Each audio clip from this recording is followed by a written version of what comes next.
안녕하세요. 배훈입니다. 오늘은 조은강 작가의 왜 나는 진정한 친구 하나 없는 걸까 읽어드릴게요. 온라인 인연들, 블로그에서 인스타그램까지. 나에게 최초의 소셜미디어는 블로그였다. 일이 바쁘지 않아 무료했던 어느 날, 나는 남들이 다 한다는 블로그를 한번 만들어 보았다. 그냥 뭔가를 끄적거릴 온라인 일기장의 용도였다. 좋아하는 풍경이나 배우의 사진을 올려놓았고 좋아하는 한글 단어를 닉네임으로 썼다.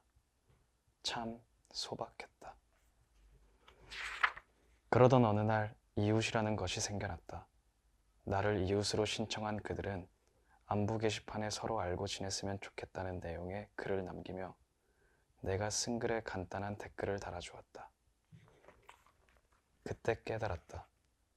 모니터 너머에 사람이 있었구나 하는 것을. 나도 이웃들의 블로그에 놀러갔다. 안부글이나 댓글을 남겼다. 처음엔 예의 바르게. 그런데 점점 어이없는 댓글을 내 딴에는 재미로 달게 되었다. 그러다가 내 댓글보다 좀 더 독한 댓글을 다는 사람들이 하나둘 나타났다. 어느덧 경쟁이 붙은 이 댓글쟁이들은 하루에도 몇 번이나 그저 댓글을 달기 위해 서로의 블로그를 오고 가게 되었다. 누군가는 우리들의 댓글 공박이 재밌다며 다른 게시판에 퍼가도 되느냐고 묻기도 했다. 결국 TV 예능 프로그램에서 보았던 당연하지 게임을 인용한 댓글 달기 게임까지 시도해서 무려 100개에 육박하는 댓글을 남기는 기록을 만들었다. 서로 얼굴도 모르는 사람들이 보여준 놀라운 팀워크였고 온라인 인연의 시작이었다. 그렇게 활발했던 블로그 활동이 잠잠해졌을 무렵 이번에는 페이스북이 등장했다. 블로그보다는 뭔가 주최 측의 간섭이 많은 느낌이었다. 그래도 페이스북을 하지 않으면 시대에 뒤떨어지는 것 같은 느낌에 일단 시작했다.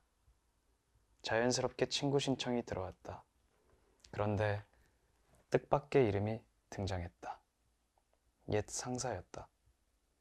하지만 함께 일하는 내내 서로가 우린 왜 만났을까 하는 의문을 일게 한 관계였다. 내가 회사를 떠나는 데에도 이분이 크게 일조를 했었다. 그런데 웬만하면 다 친구 신청을 받아들였지만 그분만은 거절했다. 모르는 사람을 알아가는 것이 블로그였다면 페이스북의 역할은 이렇듯 조금이라도 인연이 있던 사람들을 다시 연결시키는 것이었다. 그렇다 보니 위의 에피소드처럼 달갑지 않은 사람이 친구로 추천되는 일이 종종 생겼다. 익명성 아래 까불 수 있었던 블로그와는 달리 페이스북은 시어머니, 시아버지, 시누이, 시동생들이 지켜보는 가운데 놀아야 하는 느낌이기도 했다. 계속 눈치가 보였다고나 할까? 나는 그 점이 불편했다.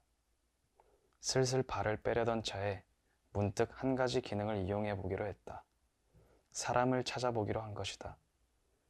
고등학교 시절 나와 펜팔로서 편지를 주고받았던 독일 친구의 소식이 궁금했다. 내가 고3이 되면서 공부에만 전념해야 했기에 나는 눈물을 머금고 그와의 연락을 끊었다. 고3이 되면 왜 펜팔 친구에게 편지를 못 쓴다는 것인지 그는 이해하지 못했지만 어쨌든 나를 존중하는 의미에서 내 의견을 받아주었다. 그걸 보면 정말 속 깊은 친구였다. 결국 그를 찾아냈다. 어릴 때 얼굴 그대로였다. 메시지를 보냈다. 목요일에 보냈는데 토요일 아침에 답장이 도착했다. 어릴 적 꼼꼼하고 정확했던 성격 그대로 내 메시지를 늦게 읽은 이유, 자신의 페이스북 이용 성향, 자신의 현 상황까지 장문의 글을 어릴 적 꼼꼼하고 정확했던 성격 그대로 내 메시지를 늦게 읽은 이유, 자신의 페이스북 이용 성향, 자신의 현 상황까지 장문의 글을 그 작은 메시지창 안에 꼼꼼히 담아 보내왔다. 이 친구에 대한 이야기는 나중에 다시 하겠지만 그를 찾아준 것만으로 마크 주커버그는 내게 은인이다. 블로그, 페이스북을 거쳐 요즘엔 인스타그램을 이용한다. 1년에 한 번을 못 보는 친구도 그곳에서는 안부를 전할 수 있다. 결국 모든 소셜미디어는 좋은 것을 나누고 싶고 잘한 것은 칭찬받고 싶고 또 아픈 일을 위로하고 위로받으며 교류하고자 하는 인간의 욕망을 채워주는 역할을 한다는 점에서 성격이 동일하다. 그렇게 인간다움을 지향하는 목적에서 크게 벗어나지 않는다면 소셜미디어 활동이 인생의 낭비라고 매도되는 일은 없을 것이다.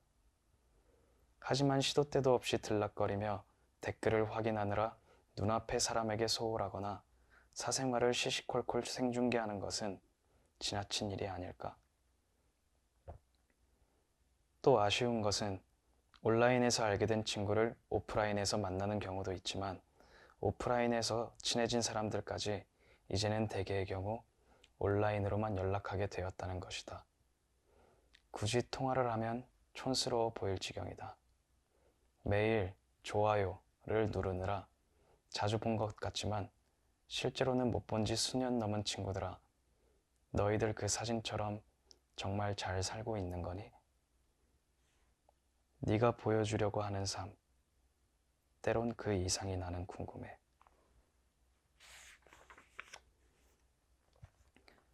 먼저 다가가면 좋은 이유. 기다리기만 해선 아무 일도 일어나지 않는다. 오래전 후쿠오카에 놀러 갔다가 유학 중이던 남사친 A에게서 뜻밖의 모습을 본 적이 있다. 함께 카페에서 커피를 마시고 나왔는데 A는 문득 망설이는 표정을 지으며 발걸음을 떼지 못했다. 왜, 뭐 두고 나왔어? 의아해서 묻자 A가 심각한 표정이 되어 말했다. 사실은 내 이상형이 저기 앉아 있어. 그 말에 살짝 놀랐다. 나는 이야기에 빠져 주변을 살피지 못했는데 얘는 언제 그렇게 스캔을 했던 것인가? 얼마나 예쁜 여자일까? 궁금하기도 했다. 그래서 나는 얼른 가서 말을 걸어보라고 했다. 외롭게 유학 중이던 그에게 이 만남이 잘 된다면 좋을 것 같았다. 함께 있었던 A의 친구도 A의 등을 떠밀었다. 그녀를 데리고만 나오면 어떻게든 도와주겠노라고. 그러나 내 남사친은 발자국으로 원만 수십 개 그려냈을 뿐 끝내 카페로 되돌아가지 못했다. 몇 번이나 큰 숨을 들이마셨다가 내쉬었다가 했음에도 말이다. 남자라고 해서 여성에게 고백하는 것이 그리 쉬운 일은 아니라는 것을 그때 알았다. 사실 내 남사친이 카페에 그녀에게 말을 걸었다고 해도 잘 되었을 것이라는 보장은 없었다. 하지만 언제나 해보지 못한 일에 대한 아쉬움으로 그 일이 떠오른다. 그냥 인상 좋으시네요 라고 한마디 던졌으면 어땠을까? 연락처만이라도 건넸더라면 발개진 표정을 그대로 보였어도 나쁘지 않았을 것이다. 이렇게 순수한 남자가 다 있었네 하고 호감을 샀을지도. 인연은 아무도 모르는 거니까. 그 친구와는 달리 나는 내성적이고 사교성이 없는 주제에도 좋아하는 이성에겐 꼭 다가갔었다. 물론 거절당한 기억이 더 많다. 심지어 완곡한 거절은 못 알아들어 명확한 거부의 말을 듣고 나서야 단념을 했다. 하지만 그것이 부끄럽지는 않다.